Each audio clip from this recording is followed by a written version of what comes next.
Hi viewers, আসসালামু আলাইকুম। কেমন আছেন আপনারা সবাই? আশা করি সবাই ভালো আছেন। আমি উড়ানো কবুতরের কিছু খাবার মিলাইতেছি। এটার ভিতরে যত ধরনের গুঁড়া খাবার আছে, এই গুঁড়া খাবারগুলো আমরা মিলাইছি। খাবারগুলো আপনাদের দেখাই, দেখেন, দেখতে পাচ্ছেন? এটা নাম বললাম না, আপনারা যারা যারা চিনেন এটা আপনার করে নেবেন, ঠিক আছে? খেয়াল করে নেবেন। অনেকে চিনেন এই খাবারের নামগুলা, আমি আর বললাম না।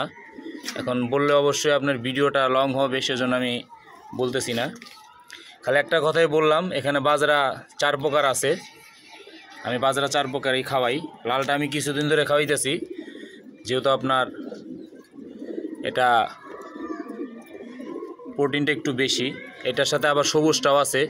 সবুজটার প্রোটিন হলো আরও বেশি, যে সবুজটা আছে এটার ভিতরে, দেখেন। আর দেখতে পাচ্ছেন